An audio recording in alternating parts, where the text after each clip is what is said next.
And we are live. Good evening, everyone, and welcome to the stream. I hope you are well, that you had a nice day. Myself, my own day was a very nice start of the week, so hopefully it is the same for you.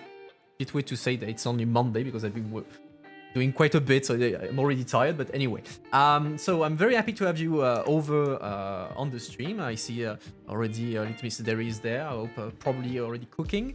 Hello Tanus Cakes. Sorry for butchering your name. Hello. So I'm welcoming tonight for our first interview of the week with an MEP, so a member of the European Parliament. And tonight we will discuss with Maltese MEP Cyrus Engerer from the Socialists and Democrats group, so on the left side of European politics. He is 39 years old and he has been an MEP since November 2020. So he's a brand new MEP, and we will wish him a warm welcome in our beloved Euro bubble. So he's a member of the Special Committee on Beating Cancer, as well as the Committee on the Environment, Public Health and Food Safety. And he is, on the side of that, a substitute member in the Committee on Industry, Research and Energy, and the Committee on Civil Liberties, Justice and Home Affairs. So that's a bit on his profile. As usual, before we start the conversation, I remind the house rules for anyone new with us tonight, and I see that there are a few people who are new with us. So our guest will be with us for about an hour. After that, he will be able to enjoy the rest of his evening, and I will keep streaming for about half an hour to debrief you, discuss with you what you thought about the interview, give my own interpretation of things, maybe give a few additional bits of context, that sort of thing. As usual, I have prepared my own questions for Mr. Engerer, and I have collected questions from people on Reddit and Discord. You can also ask your own questions via the chat. I will keep an eye on that and pick among your suggestions. So feel free to participate and react, but as always, don't spam and stay civil. The goal of these interviews, as you know, is for you to better understand what the job of an MEP is. Who is Mr. Engerer in this case? What are his priorities, and maybe some of his opinions on EU political questions. I try to invite MEPs from a different background. So we started mostly with a socialist MEP. I have to confess, but we'll get more variety as things go. Don't worry. So you may share or not their opinion, but that doesn't really matter because the point of all this is for you to see the diversity that exists at European level and build your own opinion. And my own role is just to facilitate the discussion without taking a stand on the substance of things. So that also means that we will not go too deep into policy discussion so that we don't get lost in it. And we will also not touch on national politics unless it's relevant for EU politics. So keep that in mind whenever you will be asking questions in the chat. So without further ado, let's dive into it. So good evening and welcome to you, Cyrus Engerer. Thank you again for accepting to do this interview on my channel. So you heard me explain it to our viewers already. The goal of tonight is to put faces on the European Union and to help people understand better what's happening in Brussels. And tonight we will get to know you better, and that's a good thing because MEP are supposed to represent citizens, so that's pretty much your job in a way. So perhaps to start off a bit our discussion, could you briefly introduce yourself to the audience, and we'll pick it up from there. Sure. Thank you very much for the invite, first of all. As I said, I'm Cyrus Engerer. I'm 39 years old from Malta. I am a member of the Socialists and Democrats group in the European Parliament and a member from the Labour Party in Malta. My main interests are human rights, basically. I consider myself as a human rights activist who happens to be in politics. Very progressive, and I look forward to this conversation today. Right. Okay, that sparked the first question, but I will start by the very beginning, which is more or less of an introduction. Can you tell us a bit about how and why you got into politics in the first place, and then how you later became an MEP? Yeah, so basically I was an activist, an LGBTIQ rights activist back home. I used to work with people who needed to eliminate discrimination when it came to their lives. I also happened to study at the College of Europe in Bruges. So I studied European politics back at home at the University of Malta, and then moved on to a master at the College of Europe in Bruges, which is quite renowned for European politicians in reality. But all throughout my life, the thing that really interested me and intrigued me was human rights. And working on human rights, I ended up being fighting, for LGBT rights back home, which led me to become a member of the Labour Party and then work on the manifesto of the Labour Party back home when it came to equality, which then led me to work for government. Back then, I was the first chairperson of the LGBTIQ Consultative Council that turned my country, Malta, from zero to hero when it comes to gay rights. In fact, today we're number one in the ILGA Europe Rainbow List, and that led the leader of the party to ask me to contest the European Parliament elections back home, and this is where I am now. Welcome among us, even if you're not completely new, because like you said, you were in the College of Bruges College, so you're already used to EU politics. So you've been. And I also worked at the Maltese representation to the European Union for 4 to 5 years during the Maltese presidency of the council as well. So I worked at the council, and now I'm in Parliament, so the co-legislators. Okay. So you have nothing new. You already know Brussels inside and out. I do. All right. Well, you've worked in the council in the Maltese Perm Rep, but now you're an MEP. You've been an MEP for less than a year, if I'm not mistaken. You started in November. So far, how do you like it? Well, it's interesting. Obviously, it is what I have always studied in reality, because the European Parliament is my favorite institution out of the EU institutions. In fact, my research and my thesis were always on the European Parliament and based on European Parliament politics. That said, obviously, I started off during COVID, so there were a lot of restrictions, and European Parliament felt different to what it usually was, because Parliament is that place where people get together, meet, speak, exchange ideas, and all of a sudden you become a member where you can't meet people physically. And if you're new, it's very difficult to get on meetings with people virtually, because you would not have met them before. However, I think that Parliament did a very good thing in the way that it adapted itself to COVID. So meetings started happening in a hybrid way, which was a good thing, exactly as soon as I was elected. So I could do things both in a hybrid method and also in the actual chambers. So I decided that since I was new, that I would go to the chambers every day and be stationed in Brussels during the last part of the pandemic so far. And that meant that I could go into the committee rooms or the plenary, and obviously there meet the little people, the few people that there were present in the committee rooms and chambers. So at the end of the day, having started at this moment in the European Parliament was a bit of a challenge, but it was interesting either way.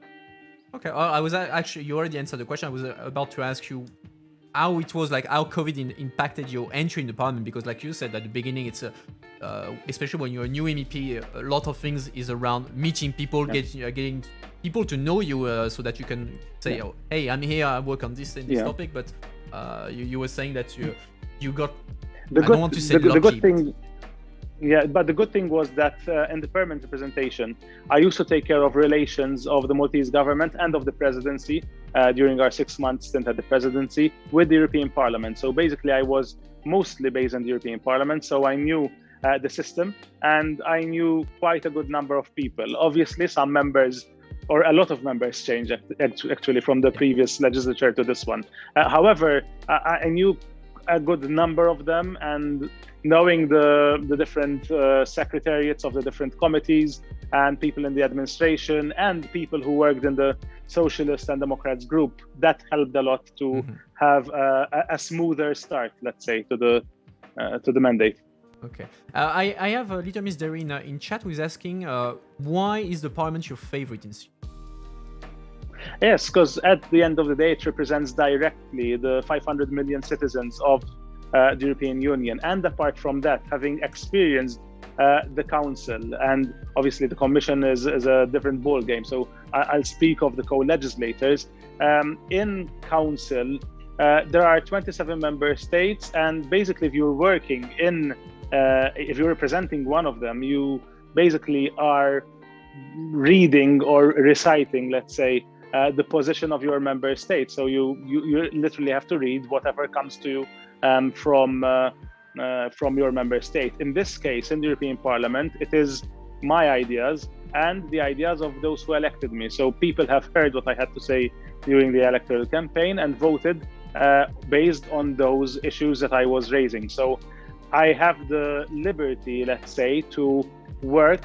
Obviously, my perspective will always remain that of a Maltese person coming from Malta, from a small island state at the periphery of the European Union, being a leftist and a progressive myself. So you know what I stand for. And working in different committees, I get the chance to move forward what I and a good chunk, I believe, of citizens believe in. I also like it because it is less formal, so there's more informality to Parliament when you compare it to Council. So those are the reasons why I have always had a liking, a particular liking to the European Parliament. I share your liking. I mean, I've worked in Parliament. The institution that is closest to my heart. So to get a bit into policy, actually with two questions in one. So my first question was, MEPs, as everyone knows, are specialized. So I was going to ask you what are the topics you usually work on. But then, having heard you a bit before, you said that you define yourself as a civil rights activist. And yet, like I mentioned, your main committee is ENVI, so environmental health issues, and your substitute committee is LIBE, where most of the civil rights debates happen. So how come you got LIBE only as a substitute and not as a main committee? Yeah, so obviously, since I came in Parliament after the mandate had started, I had less of a choice when it comes to committees. So the vacuum was in the Environment Committee, but I also got the LIBE Committee as a substitute. In reality, as you know well, it doesn't matter which committee you're a full member in or a substitute, you can give the same input. The only difference is when it comes to votes. And in fact, during the past 8-9 months since I've been a member of the European Parliament, I've been a negotiator for the S&D far more times in the LIBE Committee than in ENVI in reality, because in ENVI I took care of one opinion. However, then in the LIBE Committee, amongst others, I was the shadow for the LGBTIQ freedom zone, which was my first work in Parliament. Then I was also the drafter of the resolution on Hungary, the one that was debated right exactly before the summer recess, where we spoke on Hungary, Article 7, fundamental rights, and the way that the Hungarian government is currently attacking LGBTIQ rights. But then also, I'm also the shadow rapporteur for the S&D when it comes to labor legal migration in the LIBE Committee. So my focus is pretty much the LIBE Committee. I am very much interested in ENVI as well. The environment has always been at heart. But apart from that, obviously, the ENVI Committee during the past couple of years was inundated with work on COVID-19, on the pandemic. And over there, I took a very active role when it comes to the pandemic, when it comes to vaccines, when it comes to medicines, because I believe that all medicinal products and therapies should be available to all Union citizens all across the European Union, all the people who live in the European Union, and that they should be affordable for all. And that was one of the main works that I have done in the ENVI Committee so far. I'll keep on pushing for that because I believe that that is a very important thing. At the end of the day, the European Union, as well as many member states individually, fork out a lot of money to pharmaceutical companies to help them in research and innovation. And I think that it is only fair that whatever medicinal products they come up with, then they should be available to all citizens at affordable prices. And I say this because I come from a small member state that sometimes is skipped when it comes to having certain medicinals accessible, because some companies might see it as not profitable because it's a very small market. The same happens when we speak, for instance, of illnesses on children, cancer, for instance, on children, where pharmaceutical companies see a very small number of children who have that illness, so they do not develop medicinals or therapies for them. And I think that is an important thing that we must discuss at the European level. And given now the importance that we're giving to health at an EU level and the calls for a European health union, I think that this should be one of the main pillars of a health union, where patients' rights and their access to medicine, I think, should be one of the main items discussed. And out of all the topics that you mentioned, from health to civil rights, LGBTIQ rights, etc., someone in the chat was asking, what is the proposal on which you have worked that you are the most proud of so far? Yes, so I think it's the freedom zone, LGBTIQ freedom zone. As a background, some municipalities in Poland throughout the past few months and a bit more than a year have started enacting LGBT-free zones in their municipalities. So basically, they're telling LGBTIQ people that they cannot be themselves within their city, town, or village, and that you cannot show outwardly who you are in those municipalities. And as a response in the European Parliament, we have come up with a resolution that calls the whole of the European Union an LGBTIQ freedom zone, where everyone is free to be whoever you are, wherever you are living in the European Union, and you have the right to freedom of movement in the EU, and you should have that right everywhere, and you know that you are safe and protected with the laws that we have wherever you live in the Union. And I think that that was a historic declaration by the European Parliament, something that we have never seen before. And I really enjoyed working on it. I enjoyed the negotiations in it.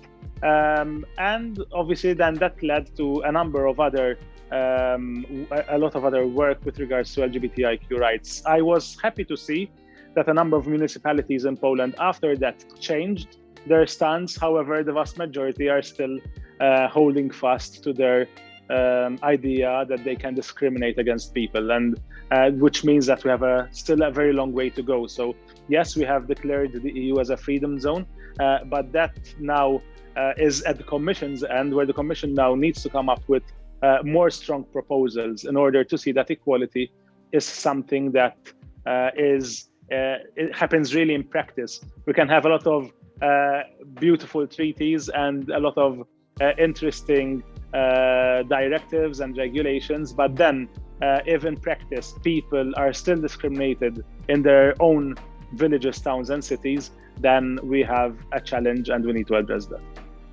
And you mentioned like the negotiations on this resolution on the LGBT freedom zone.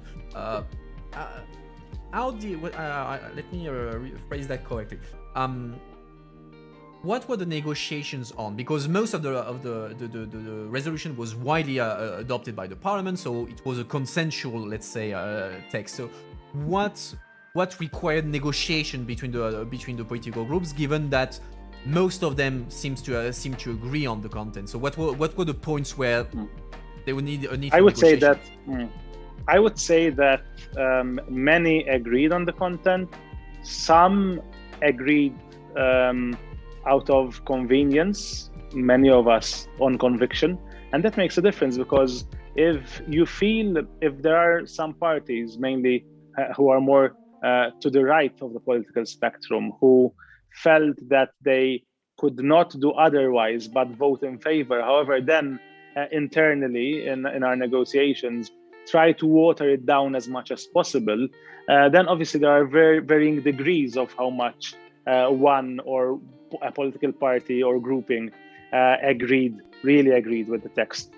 So there were a number of negotiations, and my main aim was to make sure that there's no watering down of what an LGBTIQ freedom zone would mean. And I also pushed for the naming and shaming of different member states when it comes to faults that they had or that they might still have when it comes to LGBTIQ rights. For instance, it's very easy to point our fingers at Poland and Hungary, because obviously over there, the situation is very, very, very bad. And there's a lot of outright discrimination. However, we find that in many member states, things aren't as perfect as one might think. And we need to make sure that we keep on pushing to have equality for all the LGBTIQ community and other minorities in our community. But to take, for instance, one example, if we speak on transgender rights, you see that transgender people do not have their rights protected in most member states. If you speak of intersex people, it is only 2 member states that actually have legislation in place to protect intersex people. So there's a lot more to do, yet some political groupings tend to speak of this topic in general and say that obviously there shouldn't be any discrimination, but then when we go into the detail, might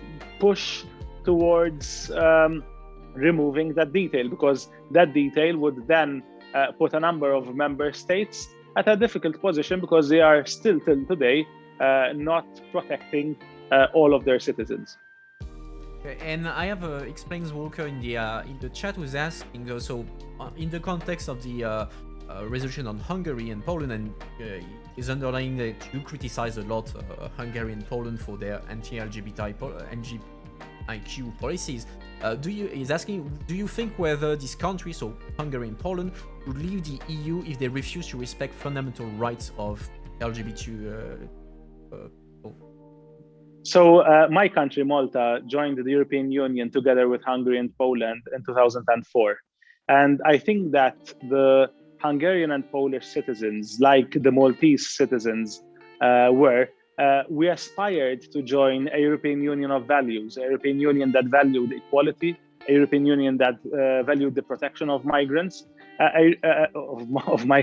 and protection of all minorities. I said migrants because I've been a whole day working on the policy on labor legal migration, but basically the protection of all minorities. And basically, that is what citizens aspired to. So I would really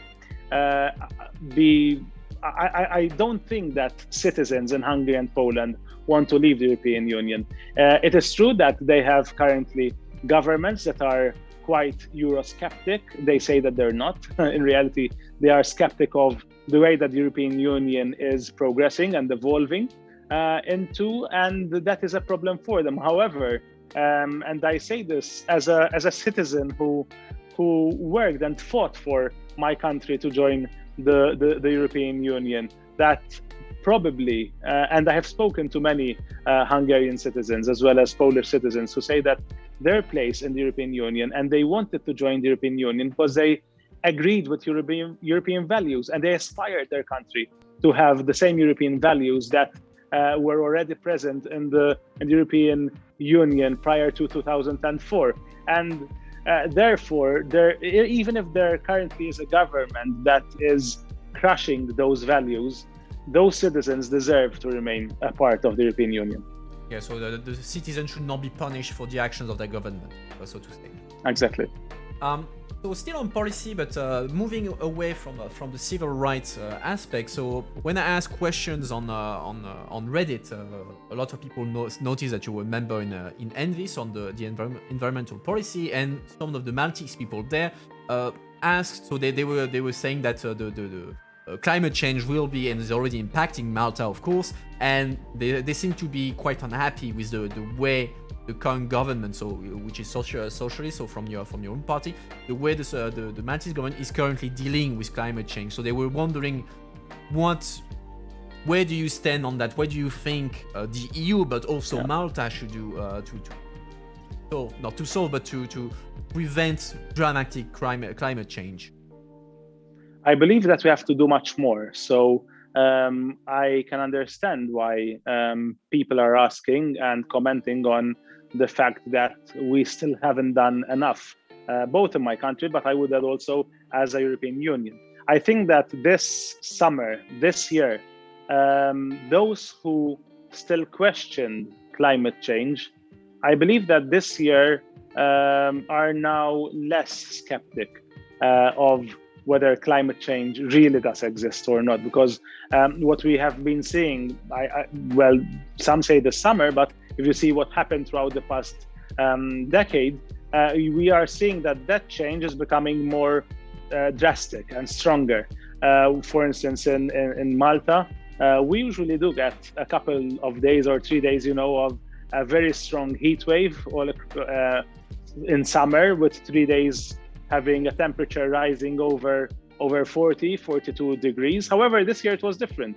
This year we didn't have 2 or 3 days. This year we had the majority of summer being of temperatures above 40 degrees, 42 degrees. We have seen fires in Greece, in Sardinia, in the island of Sardinia, in Italy, in Spain, in Portugal. We're seeing a huge change where we're seeing extreme, where the weather is becoming extreme in a number of places. We have also seen then the flooding here in Belgium, in the Netherlands, and in Germany, the flooding in China, now the flooding in northeastern United States of America. So weather is becoming extreme everywhere, and anyone who had any doubt that climate change is real, I'm sure reconsidered their position throughout the past summer. So even when it comes back home, I think, yes, we can do much more. We have done a lot, because when you see, for instance, energy and emissions from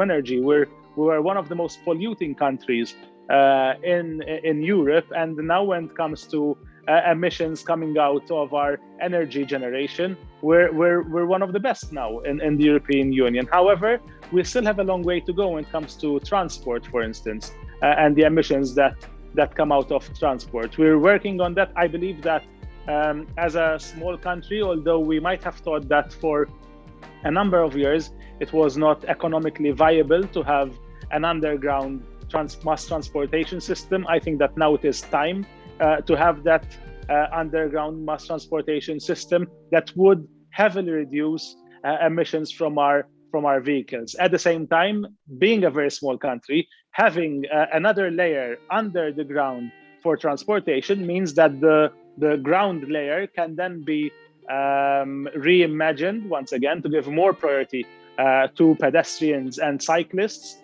and give less access to cars. However, with the current system and infrastructure that we have, that is currently not possible. But I believe that should we move towards mass rapid transport systems, then we can make a huge impact when it comes to land transport too.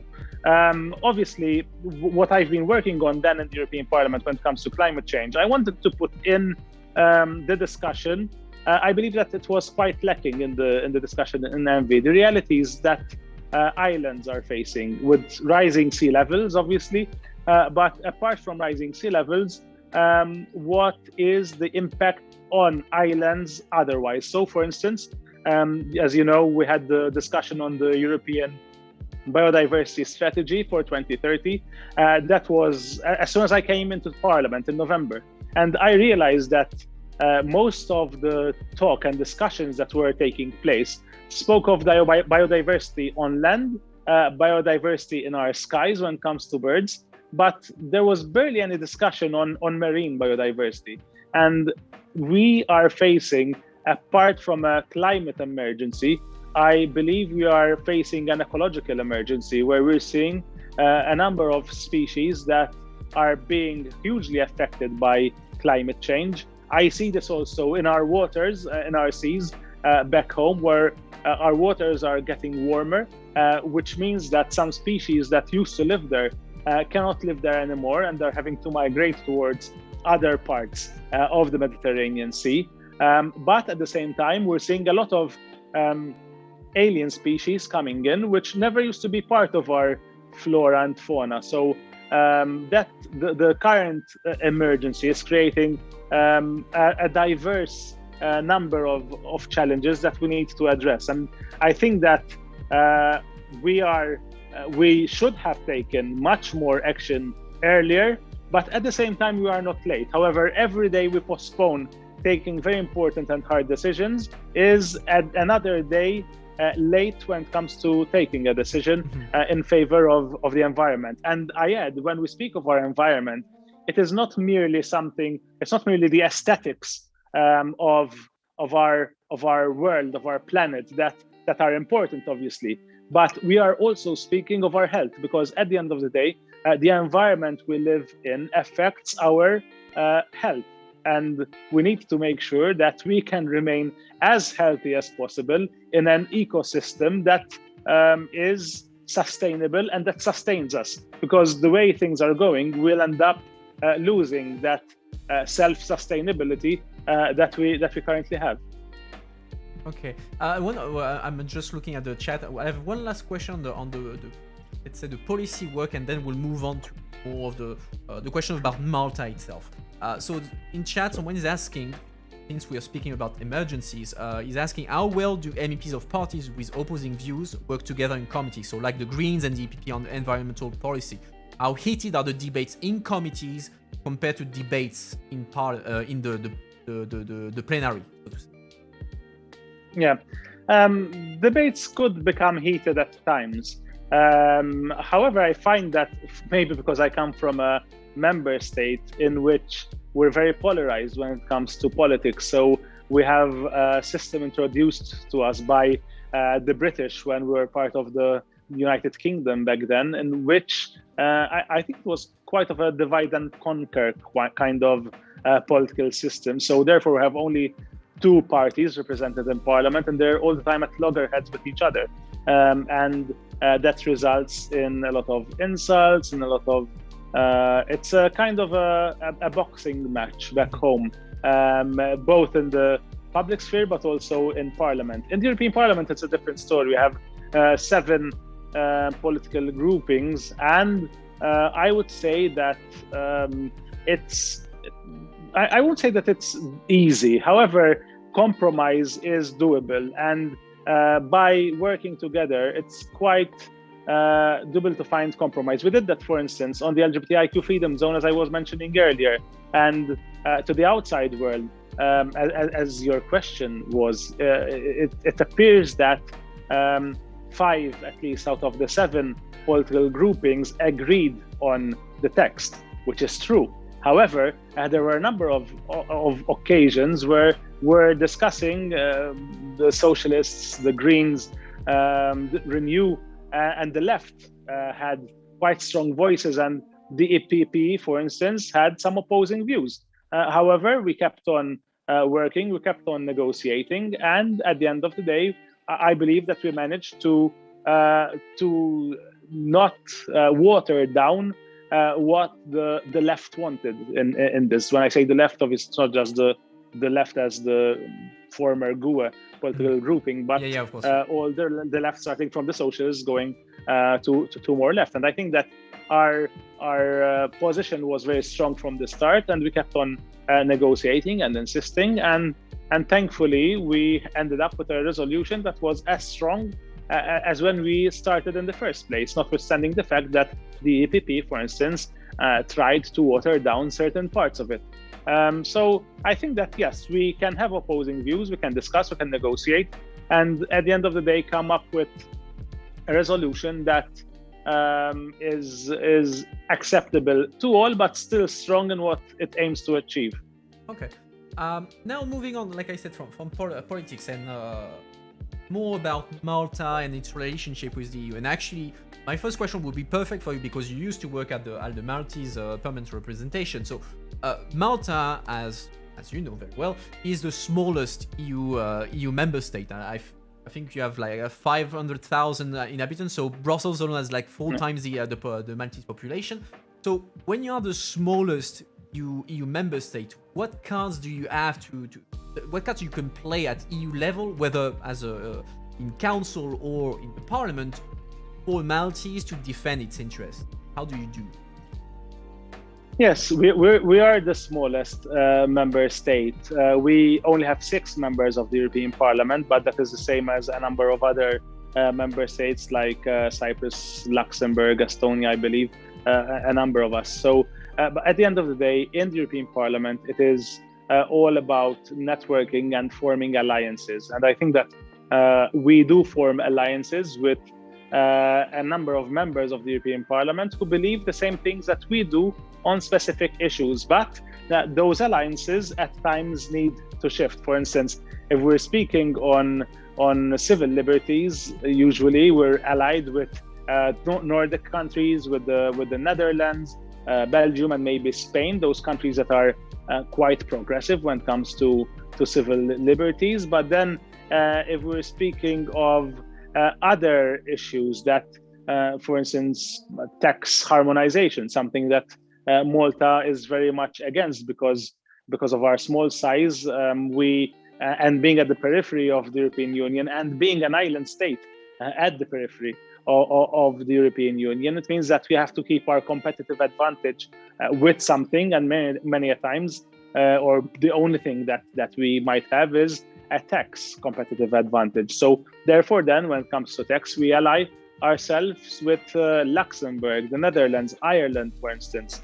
We, as Malta, have definitely felt the repercussions of Brexit, since the United Kingdom was seen as quite an ally, especially within the Council of the European Union, rather than in Parliament, since obviously we have quite an affinity to the United Kingdom, having been part of it till 1964, quite recent, and still seeing the monarch as the head of state till 1974. So obviously that affinity is there, and our systems, if you see our parliamentary system back home, for instance, it is purely based on the British system. And I mean, that is a huge discussion on itself. I believe that needs to change now, that we need to change our systems, because a system based on the British system no longer makes sense for Malta, I believe, not only with regards to parliamentary functioning, but also with regards to our electoral system, for instance. So I believe that we need change. However, yeah, allies do change according to the topic being discussed in the council.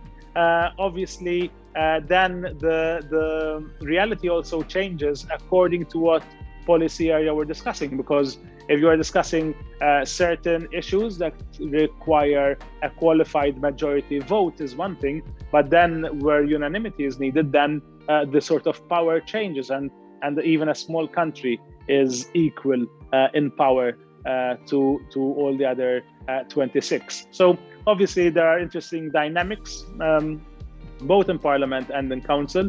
However, if I look at what I'm doing in Parliament, I am a very progressive kind of politician in the European Parliament. I fit very well with the Socialists and Democrats.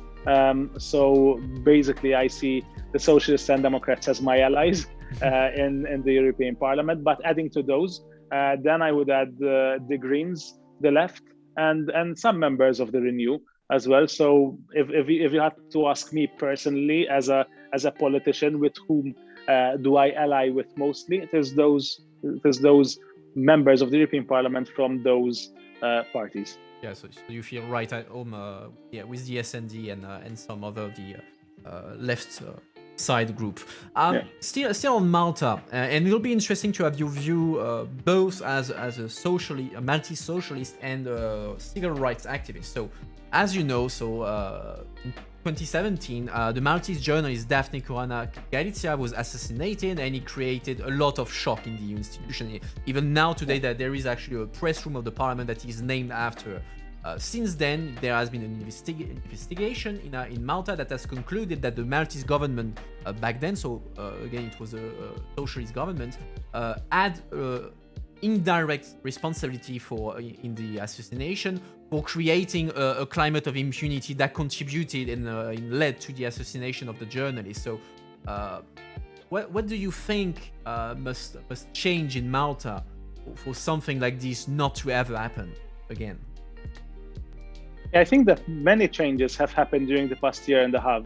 Our new Prime Minister, Roberta Bela, has embarked on a mission to change all that needed to be changed. Now, a lot of changes have happened. These have been recognized by the European Commission. They have been recognized by the Venice Commission, part of the Council of Europe. they have also been recognized by the European Court of Justice when it comes to the appointment of the judiciary, for instance. So I think a number of changes have been made. Apart from that, you mentioned that it was a shock in European institutions, but I would say that was a shock even for us in Malta. What happened was unacceptable.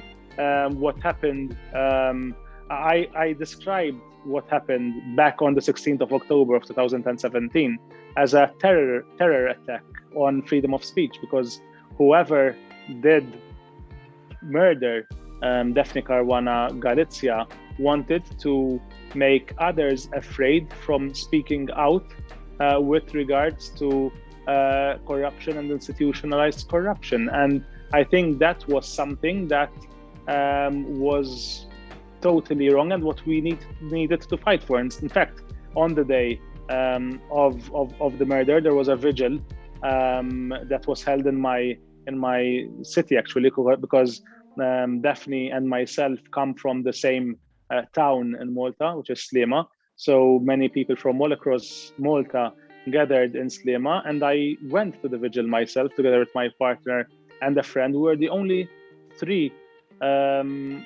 officials, let's say, public officials from the Labour Party who were present. Unfortunately, we weren't very much welcome at the vigil. However, I felt that I had to be there because I always fought for civil liberties, for civil rights, and what happened was unacceptable. And I had to be there to show, first of all, solidarity with Daphne's family. But apart from that, not only Daphne's family, but also all those friends and relatives who were grieving her assassination. But apart from that, I wanted to send a message that what happened was unacceptable and that no one will shut our voices, even when we speak out what needs to speak out. We might not agree with each other. We might have different opinions on many things, but we will always fight for the right for everyone to give their opinion, even if we do not agree with it. And that is something that I wanted to convey back in 2017. Today in the European Parliament, I have the chance to directly work on issues relating to good governance, protection of journalists, for instance. We're currently discussing the SLAP initiative in the LIBE committee. So now I am trying to push as much as possible to make sure that the fundamental values of the European Union are, first of all, agreed to and implemented all across the European Union. But apart from that, we need to work even more strongly on good governance, strong judicial system, the rule of law, and the protection of journalists. And not only journalists, because journalists are obviously an important pillar in our democracy, but I would also widen that towards academics, artists, people who give out their opinions through theater, through whatever kind of culture, artistry they're in, and as well civil society and non-governmental organizations. And my amendments in the LIBE committee with regards to the SLAP report that we're currently discussing push towards those lines to protect journalists and strengthen our protection of journalists, but at the same time widen the scope to also include all those in our society that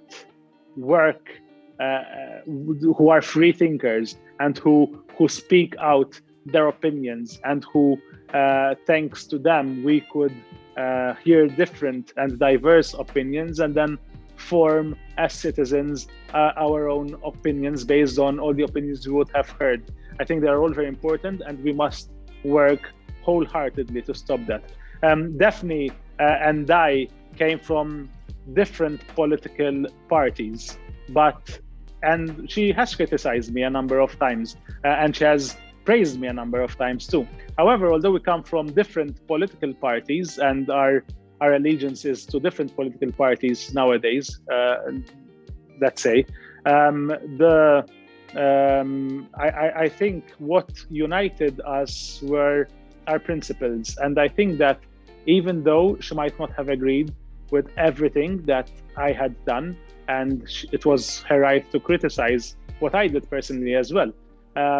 But I think that at the end of the day, there was much more that united us rather than what divided us. And I felt that kind of affinity with certain parts of her work.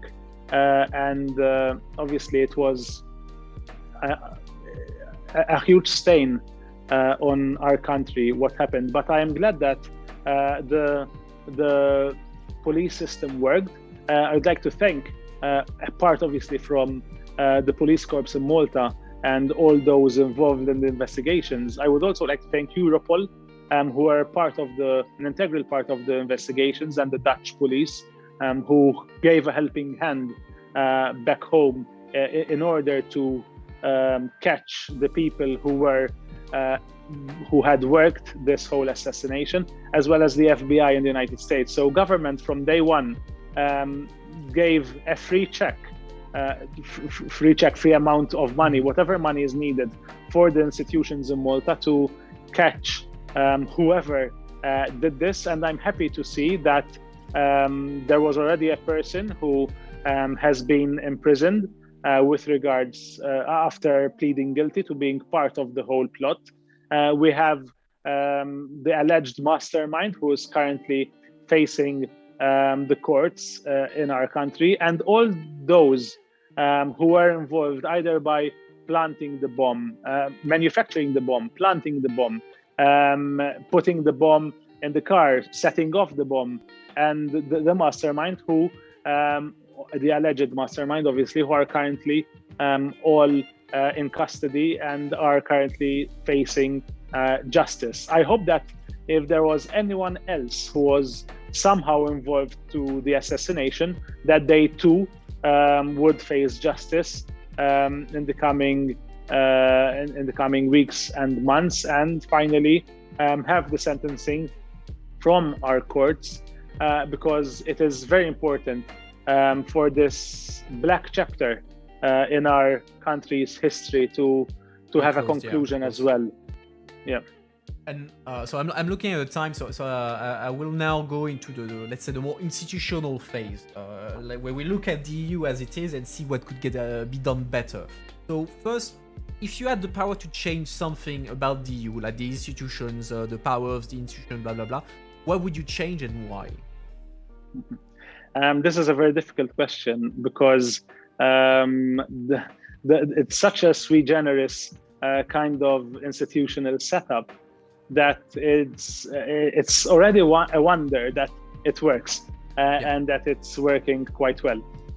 Obviously, there are things that always need to change. I would say that, first of all, having the Parliament and Council totally at par with each other. So having two different co-legislators, two different chambers that at the end of the day have the exact same powers, because it's important that the directly elected representatives of citizens have the same power as those representing the member states when it comes to legislation. Then I think that then there should be some changes in the Commission, I believe, because let's take, for example, what we've been speaking about, Poland and Hungary. And the Parliament has been asking the Commission to start Article 7 proceedings against Poland and Hungary. However, these always get stuck at European Council level. And I think that the Commission should push much more strongly in order to have such an article being initiated. I'm saying this because many times I see, and I can speak of the experience, for instance, I have had with regards to migration policy. So the European Commission knows that there are a number of member states, including, once again, Poland and Hungary, and some other member states, that tend to block any discussions on migration, for instance, and to find an EU-wide solution to the migration challenges that peripheral member states face. And since the Commission knows that these would not go through, therefore, rather than going the way that the treaties give it the power to go, it decides to go for unanimity, for instance, on matters that should be decided by qualified majority voting. So I think that, what I would change is the way the institutions function with regards to each other. But then apart from that, something that I really believe in is more transparency. During the Maltese presidency of the Council of the European Union, we were discussing in the General Affairs Group the Transparency Register, which we really believed in as a country. We were joined by a few member states back then who had the same kind of level of support that we wanted for what we wanted to achieve, which was a very ambitious transparency register legislation. But then I was very shocked to see that this transparency register got then watered down also by the European Parliament. And today, we do not have a mandatory transparency register. We only have a voluntary one. And European parliamentarians have the right to not, while certain aspects are binding, so we should meet those lobbyists or groups that are a member of are members of the register, but then at the same time we are not bound to say whom we met with and what we discussed. And I think that that is important information that citizens ought to have, because we decide on behalf of citizens, and I believe that citizens should know who is influencing our thoughts as politicians, both in Parliament, but also when it comes to the Commission and also when it comes to the Council. Okay. Quite an extensive set of changes, but then again, I mean, like you said, the EU is quite unique and by no means perfect. So those are very interesting answers. Another question that has become a bit of a classic on the channel, and I ask it by default because otherwise I know that chat will kill me. Where do you stand on the old debate about the federal European Union? Are you in favor? Are you against? When I was at the College of Europe, I was a founder of the Young European Federalists of the College of Europe. So I believe in a European Union, a strong European Union, and a European Union that decides together. Obviously, I have worked as part of a permanent representation, where obviously over there the interests of the member state are pushed forward. I think that yes, we need further deeper integration of the Union. However, this kind of integration should always take into consideration the realities of different member states and regions. So as we already have a sui generis kind of setup, I think that even in the deepening of European integration, we could have a setup that still gives importance in a more harmonized way of doing things, still gives importance to those elements, be they member states, regions, localities, municipalities that are closer to citizens, and therefore having decisions also taken when these directly affect those areas and regions, for them to have an important say in legislation. So I think that we could have a confederation of European Union member states working together, where while having more harmonization and deeper integration, still realizing and taking account of the realities on the ground in the different member states. Okay, that's very clear. And I was just scrolling through the chat to see if I missed any question. I actually missed one. So we'll go back briefly on Malta. You mentioned a bit earlier the fact that Malta's institution should be reformed, or the political system should be reformed. So the person was asking on what should be the model for revision of the Maltese institution? Should it be similar to a representative system, like a German one? Should it be like something else? What do you have in mind there? Yeah, I believe that we should have a totally representative system. So currently we have an electoral system which divides the country in 13 different electoral districts, and we have 5 members of parliament elected from each electoral district. That means that currently the threshold to for any party to join parliament is 20%. And I think there's no other place in the European Union, probably in the world, in which you have such a high threshold for a party to enter parliament. So I think it is there that we need to bring a change. We need more of a representative system where the opinions and ideas of the different citizens, groupings of citizens are represented. At the end of the day, this happens already today. But it happens internally within both major parties, where I believe that both major parties currently are umbrella political parties, and you'll find people from the far left to the far right in both parties. So it somehow happens already. However, it's in the context that was designed by the British for their own reasons. And I think that we need to have a more representative parliament. I also believe that our national parliament, for instance, should become a full-time parliament, because currently it is a part-time parliament where parliamentarians are part-time members of parliament. They all have other full-time jobs. So I think that that should be one of the major changes that we have. I also think that in government, the executive should not only be made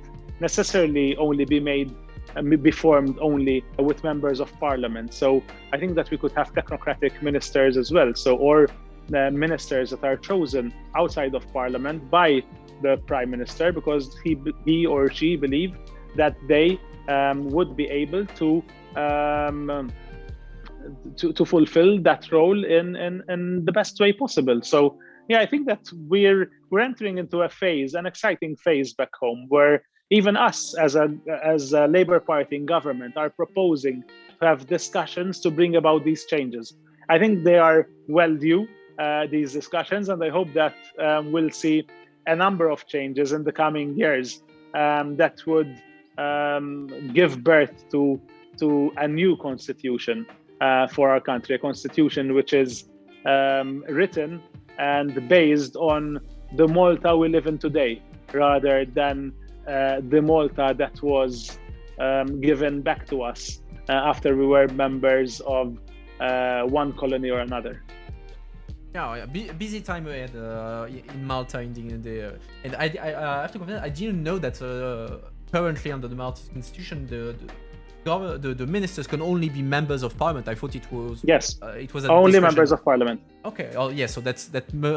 It's the same system as in the United Kingdom. So all ministers in the UK are members of parliament, and in the same way, all ministers in Malta need to be members of the national parliament. Okay, I didn't know that. That's interesting. I'm looking at the time. We're reaching an hour, so I would like to give you, Mr. Engerer, before thanking you formally for Cyrus. Thank you. Sorry, I don't have the habit. I never call even my own MEP by his first name. So, so Cyrus, I would like to give you the opportunity to say the final word to our audience before you leave and enjoy the rest of your evening. Okay. So basically, I think currently we're going through an interesting process within the European sphere, where there's a conference on the future of Europe that is currently underway, where we want to take the European Union forward, but based on what citizens in the European Union want, or what they have to say on the future of Europe. And my final comments would be to encourage all those listening. Probably many who are following are people who are quite in the Euro bubble. However, if they're not, even if they are, I think that we all as citizens should contribute with our thoughts and ideas on what we want our European Union to be in the future, because at the end of the day, it is us who will define what the future European Union should look like, and it's in our interest, in all of us, in all of the interests of all of us, basically, to speak out and say and strongly say what we want our European Union to mean in the future. And I promise that from my end, as a decision maker within Parliament, that definitely what citizens have to say will be reflected in what I will be contributing towards this discussion, both in my political grouping, but also in the European Parliament in general. At the end of the day, we're being given as citizens this opportunity, apart from our vote every 5 years, but now also this opportunity to influence the future. And since it affects all of us, we should seize the moment, grab the opportunity, and give direction to the European Union of the future. So you heard it, chat. Make sure to participate to the conference on the future of Europe and give your IDs, because that's what's happening, and everyone in the bubble and beyond needs your ID. So you heard it. Go register and go give your IDs. Mr. Cyrus Engerer, thanks again for coming over. Chat, make sure to thank him and follow him on his social media. You should see it under its video feed. I wish you a good night, Mr. Engerer, and chat. Stay with us. We will do a debrief in a minute. I will. Thank you. Have a good evening. Bye. Let me switch. All right. I have switched. So let's start our little discussion. I have taken notes as usual. You know me. So I can see that a number of you are already quite happy with the results of the interview. So let me check my little list of items that I took note about. So first, he mentioned at the beginning that he studied at the Collège of Bruges, Collège de Bruges. So what is the Collège de Bruges? The Collège de Bruges is how can I say it? It's a special, not a special school. It's a school that is specialized on EU institutions. It's not a very well-known school unless you are very much into EU policies, EU politics, and basically it's where you will find all the people who want to work in the Commission, in the Parliament. If you want to have a career in European Union, especially as a civil servant, the people go to the college, the Bruges College, the Collège de Bruges, which is located in Belgium. So it we'll often hear former commissioners, MEPs, civil servants saying that, well, there or even people in the bubble who have studied there, because that is the school where they learn about it. That's the school that specializes in the. To give a French equivalent is the European equivalent of l'ENA, the very high level national school for civil servants. We also mentioned that there was a lot of changes of MEP between this mandate and the previous one. That's true. There was, if I remember correctly, there was a 60% change in terms of MEP, which I think is the highest number of level of turnover in the parliament since decades. So there has been a lot of new faces in the parliament, which created its own challenges, because that means that a lot of people, most of the parliament had to learn the job, basically. So that slowed down a bit the process. That also led to changes in the way parliament was functioning, because people didn't know each other, so it affected the capacity to do negotiations, etc., etc. That was the first few months were quite peculiar, 2019, because MEPs, a lot of MEPs had to discover the job. He also mentioned, and he was not affected too much by that, because himself, I learned that said that he, well, beyond being an alumni of Collège de Bruges, he had worked for years in the Maltese perm rep. So the permanent representation is basically the member state embassy to the EU. It's where the work is being done. So he knows Brussels very well. But when you arrive in Parliament, like he said at the beginning, it's a lot of meeting. You have to make yourself known. You have to meet people. You have to create your network. Not only between MEPs, because MEPs need to get to know each other, not only within their own political group, but also with other political groups, but also towards the outside, towards lobbyists, towards commission, towards journalists. because when you arrive, like I've mentioned it plenty of times already, MEPs are specialized. So in his case, he's mostly specialized on civil rights, LGBTIQ questions, etc., etc.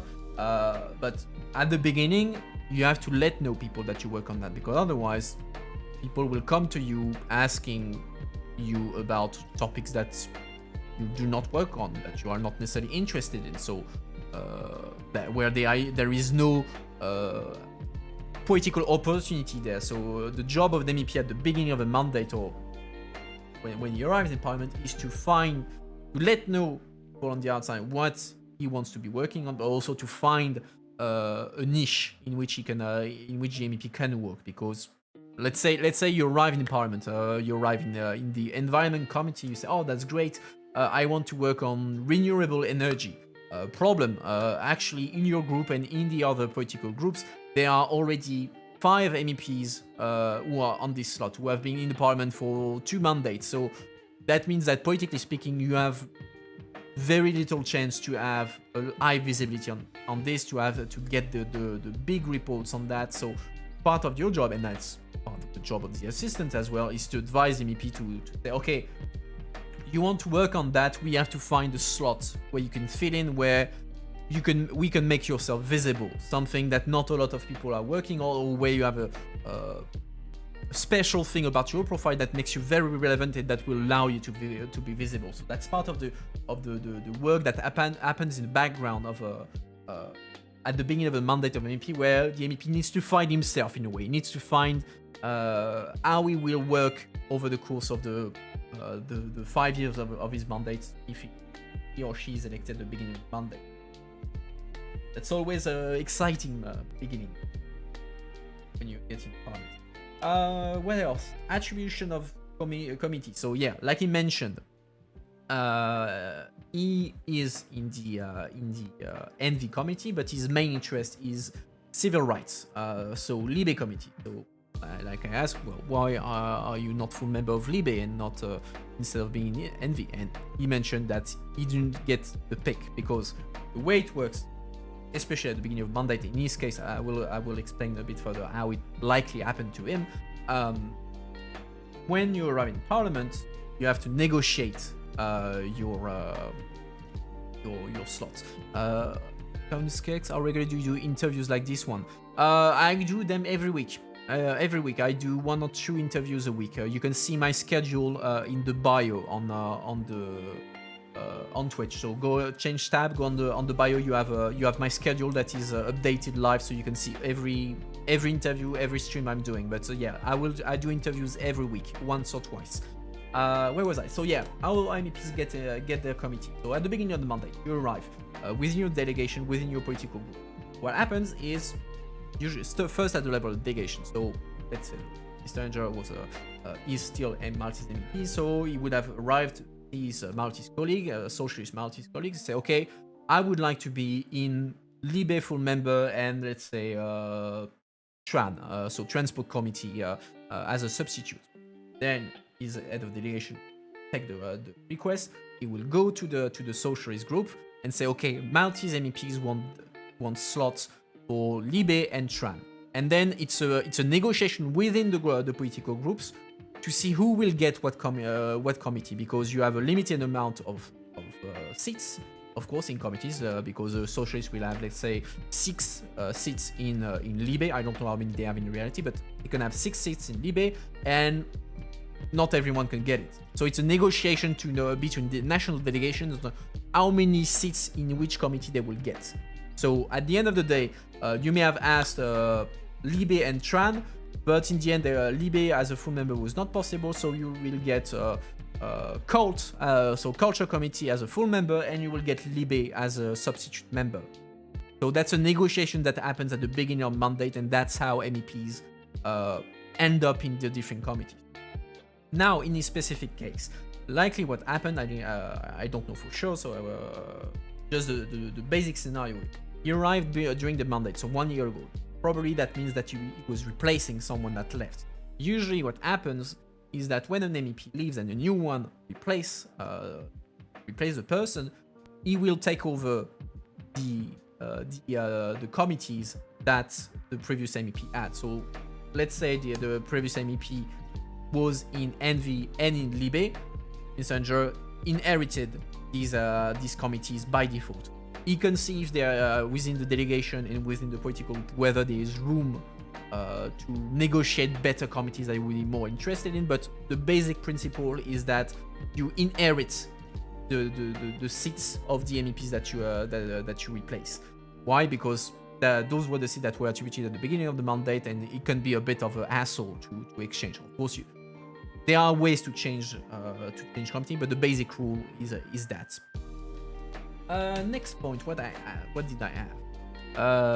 LGBTIQ zone. So I noted that at the beginning to explain how it's working, but he explained that perfectly himself. The only thing in addition I could say is that following that, the announcement of a number of cities in Poland and Hungary to declare themselves LGBT free zones, so zones where LGBT people are not welcome, so to say. The Commission decided to say, well, the attribution of EU funds, which are essential to local governments, local region, local municipalities, especially in Eastern Europe. Well, the attribution of this money has to take into account the respect of fundamental rights, of rule of law. And as Commission, we will consider that the municipalities declaring themselves LGBT free zone, ban zone, or whatever, is a threat to some fundamental rights, so namely the rights of the LGBT people. So that means that we could withdraw the money from you, and of course that's a way for the Commission to force these municipalities to change track. So some of them did change, some other rejected. I think like last week or a couple of weeks ago, like some big Polish municipalities actually rejected the change of the policy, so they remain LGBT reason. But yeah, what's happening in chat? Oh yeah, I do love this quote from Orban. I have quite a lot of quotes from Orban because he has a shit ton of good words when it comes to the EU. It's the Homo Bruxellius kind of thing. I really found it funny. But anyway, back on track. He also mentioned within the framework of this LGBT resolution negotiation the problem of the naming and shaming. So, and that's indeed a practice. So naming and shaming is the fact that you say in the official text of Parliament, Hungary and Poland are having policies that are a threat to fundamental rights. But also, let's say, Portugal. The general principle, or at least a practice in the Parliament, goes towards not doing naming and shaming. So that means that apart from Poland and Hungary, because they are a bit on the fringe, so it's let's say it's open bar to hit on them. The practice is not to mention member states even if they are doing something wrong. Why? It's for political reasons, because one day it may be good to hit on, let's say, Portugal, but the next day it could be your own member states from your own party that could be mentioned in the Parliament resolution. So that would put you in a bad spot. So politically speaking, the practice tends to be not doing naming and shaming, because it can be problematic. It can burn some bridges. I see Andrews calling it a plain hypocrisy. To an extent, that's true. To an extent, that's true. That's a bit of a hypocrisy to not doing name and shame, but that's how it is, and that usually leads to strong negotiations within the shadow meetings on whatever fire. And I mean, we're talking about naming and shaming of member states, but it can also be lists. Like, for instance, when you do text on discriminations, initially you will have a battle between those who want to say discrimination in general, and those who want discrimination against LGBT people, against major minorities, against disabled people, against X, Y, Z. So go through the full list of people victim of discrimination. It's a bit of a fight every time on whether we should keep just the general the condemnation of discrimination, or if we should go through the full list of every single group that is being discriminated. That's a classic. Then what do I have? Climate change. Explained very well the fact that over the course of summer made very clear to everyone that it's not science fiction, and beyond the reports that were made by the climate experts at UN level. He also mentioned the divergence, the different political culture when it comes to political debate. So, since he comes from a country with, let's say, a British kind of political culture, which is very loud and very loud. I mean, you just need to watch a video of the House of Commons in the UK to see how it is. So people yelling at each other. It's very different in the Parliament. People, even there, if you can have from time to time some heated arguments, it stays very nice, especially in plenary. In plenary, it's very rare to actually have an actual debate. What we call debate in European in the plenaries are in reality just statements. MEPs will do statements. Sometimes someone will react to the statement of someone, but that's it. It's not a proper debate like you can see here in Malta or even in a number of national parliaments. It's much more quieter, partly because it's not the culture in parliament, but also for something very practical, which is a translation. To be able to answer tit for tat whenever something is done, you need to understand what the other person is saying. And since most people are speaking in their national language, you need translation, which takes a bit of time. So you always have a bit of a timelines between when someone is saying something and when the other MEPs will hear the translation of what is saying. So that's not making an actual debate with back and forth easy. Except, of course, when it's between people from the same nationality. But generally speaking, it's not part of the political culture in the parliament. Also because the European Parliament tends to deal with more technical issues, so it's less prone to very emotional outbursts, I would say. Then, what do I have on my nice list? I had the fact that Malta has 6 MEPs. Indeed, that's the minimum number of MPs that any country can have. So, in general, the number of MEPs per country follows more or less the population, but it's not entirely proportional. So you can one country, whatever it's the size of its population, cannot have, I think, more than 99 or 95 or 99 MEPs.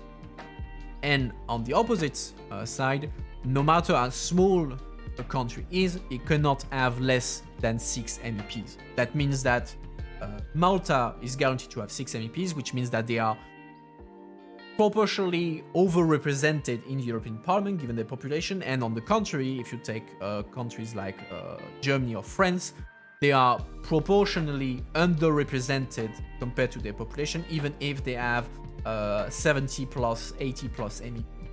So it's a bit of a weird proportionality kind of thing. It's not like in council where the voting power is very much is directly linked to your the size of your population. What else did I have? So he mentioned the importance of doing networking and forming alliance in the parliament. So that's of course how it works, because you need to work not only with people from your own political party but also beyond. And sometimes you can even find yourself agreeing more with people from different political groups than you are, because you can have a diversity within the same political group, especially on some topics. So sometimes a socialist will find himself more comfortable talking to a green than with someone of his own socialist, because they can be, the person can come from like Poland or Malta or Denmark or France, and you have different visions, a different interpretation of what it is to be a European socialist. It means that you need to make friends to make sure that your views are supported by the others, and also to help reach consensus, to help reach compromises, because sometimes that's a reality. MEPs are human beings, politicians are human beings, and sometimes you will agree to something because one MEP will agree to something because he gets along well with the other MEP on the other side. So they will be, okay, I like you, we get along, I trust you, I'll give you that. You will give me something else in exchange, but fine, I will give you that because I get along with you. So there is a bit of that, and that's why a good part of the job of MEPs is to do networking. To when they go take coffees with other MEPs, it's not like because they don't want to work in the office. It's also because they're building relationships with their colleagues, whether in their political groups or beyond, because that's a mean of influence. That's a mean for them later to get their ideas. Then he mentioned the alliances within the council. So council is an issue that I know far less of a parliament boy. But he mentioned the UK and the hole it left after Brexit, because true that the UK, when it was there, was acting as a beacon for a number of other smaller member states, and the UK was leading efforts to, in certain policy, to slow down the big member state, to slow down Germany, to slow down France, for instance. So you have a lot of within council, even if everyone is can have a veto, you are a member state, you have one vote, but in practice, of course, the bigger, the more powerful. So sometime the smaller member state will like to have a big member state to lead the way, so to say. Not that they will go for they will follow them whatever they say, but it's more like they are more the capacity. They can be the flag bearers, and the UK was a flag bearer on a number of things within the council when the goal was to a bit slow down some efforts in terms of integration, in terms of some policies. So the UK was like, whoa, slow down, I don't want that, and I know that some others agree with me, and then the other would say, oh yeah, we agree with the UK, because it's much easier to have the UK say I don't agree with something than, let's say, Malta saying I don't agree with that, and then having Germany and France looking at Malta and say, oh, are you sure you want to mess with us? So it's more comfortable when you have a bigger country to take the brunt of it. There's a lot of also alliances within the council on plenty of different structure and composition. Depends very much from one topic to another. What did I have left? He mentioned the SLAP initiative. Oh, Denmark. I was saying Denmark would never take advantage of that. No, Denmark never makes alliances with anyone, never with the Nordics, never with the Frugals or anything. Denmark is a model country. We know that. Don't worry. He mentioned the SLAP initiative. So just a bit of context. What is the SLAP initiative? It's I haven't read the text. I just know the big line. It's an initiative to fight against what we call the SLAP lawsuit, which is a way to silence journalists by suing them.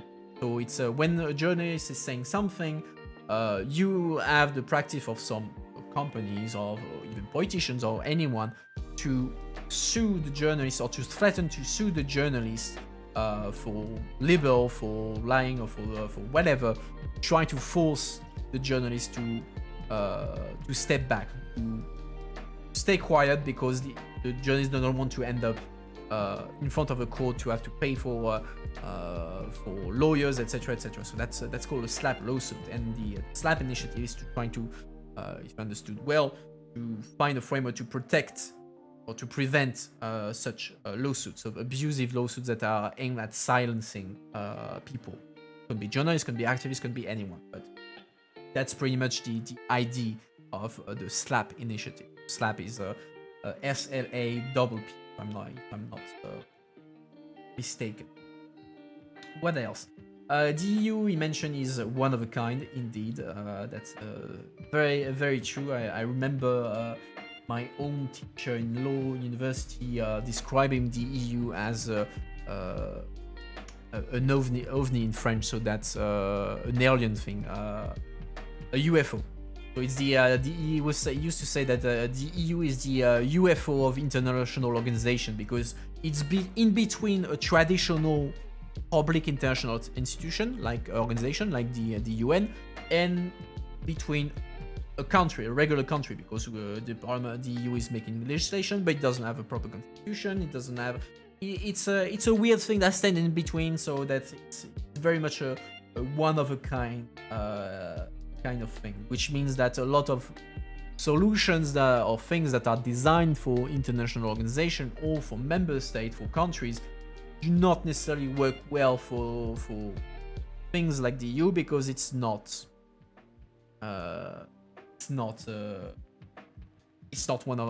one of them. Lisbon is a real constitution. How dare you? I'm sorry, Carlos. Lisbon Treaty is not a constitution. I mean, and I think that the fact that there was a push to call the treaty that was rejected, call it an EU constitution, was a factor in the fact that a number of member states, or at least in referendum, people rejected the text. Like Litamis there is saying, don't say that to the French. I think saying that people were voting for EU constitution freaked out a lot of people.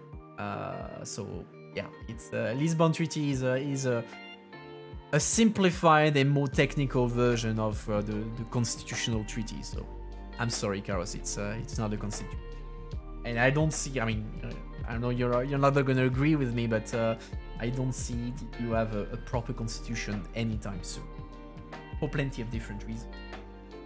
What else did I see? Time is going, so I will go through like my final points. Yes, he mentioned the transparency register. So transparency register, the negotiations between the Commission, the Council, and the Parliament were huge fight. Like, it literally took years. The file was in the fridge.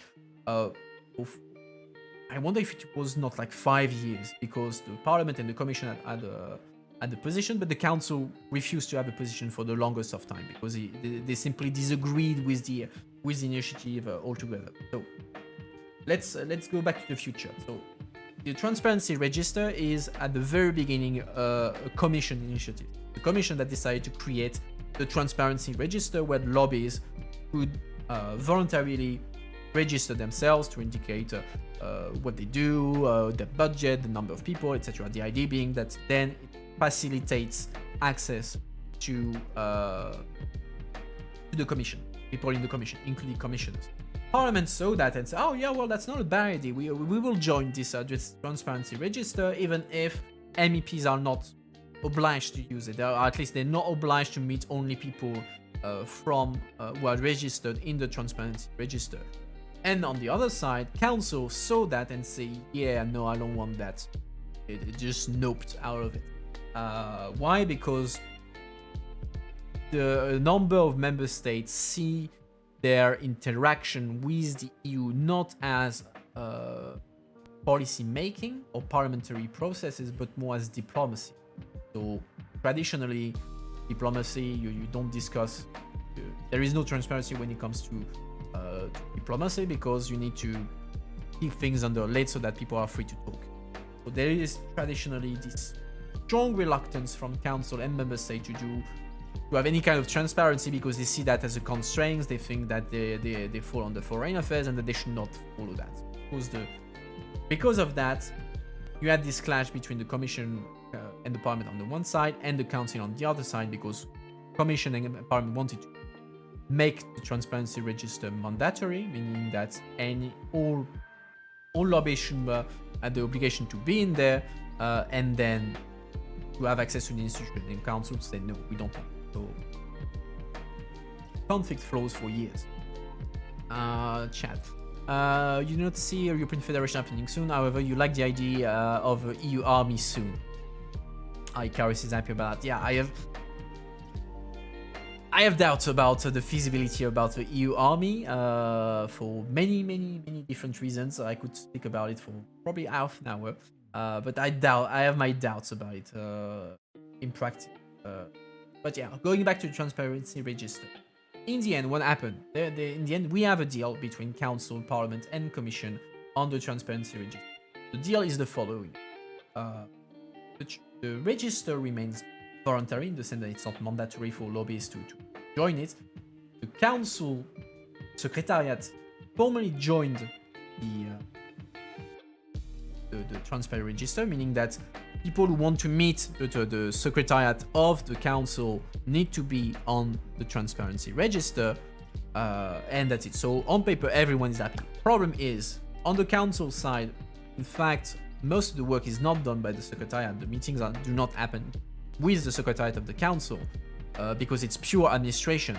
The bulk of the meetings happen with the permanent representation, with the embassies of the member state in Brussels, and those do not fall under the scope of the transparency register because they are national territory, so they follow the law of the member state. So if French law does not say that the meetings of the French Parliament need to be registered in the transparency register, then it doesn't happen.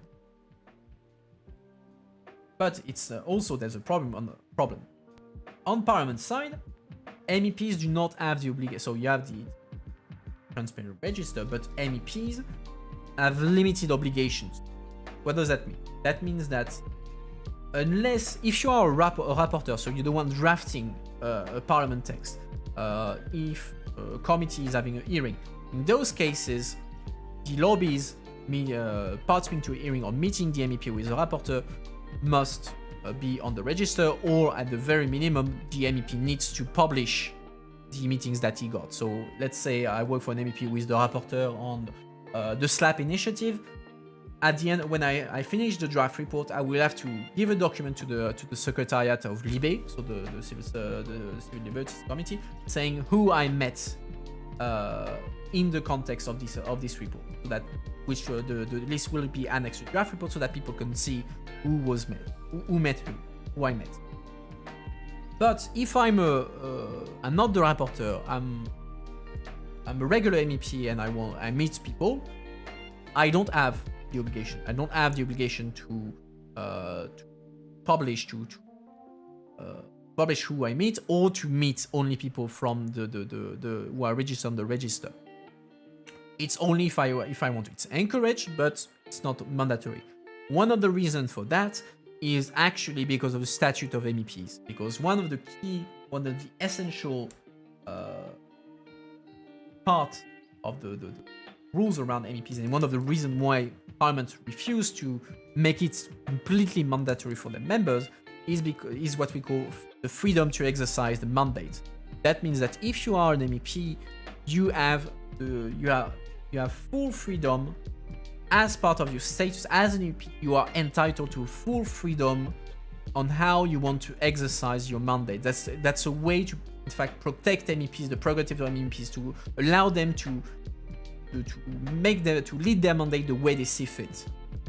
Which means that MEPs are free to meet whoever they want. You cannot forbid an MEP to meet someone. If they want to meet someone who is not on the transparency register because for whatever reason they think it's relevant for the exercise of their mandate, they can do it. You cannot forbid an MEP to meet the person. And if the MEP considers that doesn't want for whatever reason to publish his meeting, you cannot force this MEP to do it unless he's a rapporteur or something. So that's why not every MEP publish their meetings. Or for that matter, why on the side of lobbies not everyone is on transparency register, because it's not mandatory, but also because sometimes it makes little sense for someone for lobby to be on the transparency register for could be very legitimate reason. Let's say you are a Polish association or a small Polish company. You have to do lobbying on a very specific file in European Parliament because suddenly there's a regulation that will affect you in Poland. You will go to the Parliament. You will take the plane from Warsaw to Brussels to meet MEPs. It would make little sense for you who will come once or twice in your life to the Parliament to make the whole process of registering on the transparency register because it would be disproportionate. It's more meant for lobbies that are implanted that have offices in Brussels. So that's why not that's one of the reasons why it's not completely mandatory on the side of lobbies. Not only lobbies, like for instance, I think there's exception like political parties, national institutions. I even wonder if there is not like the churches, the representative of religions. They do not have the obligation to be on the transparency register. So it's a very complicated topic. Anyway, that's what I add on my list. I look at the chat. I don't see any remark or additional questions. So I'm going to wrap this up. So I hope you enjoyed the interview and format. So I see that it was the case. So I'm very happy about that. Don't hesitate, as usual, to give me your feedback on Discord or on Twitter. All the links are in my bio. For the next interview, I will see you again this week. It will be this Wednesday at 8:30 with French MEP Salima Yembou from the Green Group, which means that the interview will be in French. Sorry for those of you who don't speak French. And in any case, for those of you who don't follow me on Wednesday, you will see me on Sunday for my weekly EU news review. So as always, hope you enjoyed tonight's content. Don't forget, don't hesitate to follow me here, of course, on Twitter, on Discord, everywhere. It always helps the channel. And I thank you all for being here tonight. And I will see you either on Wednesday or on Sunday or some other time. So have a good one, guys. Bye.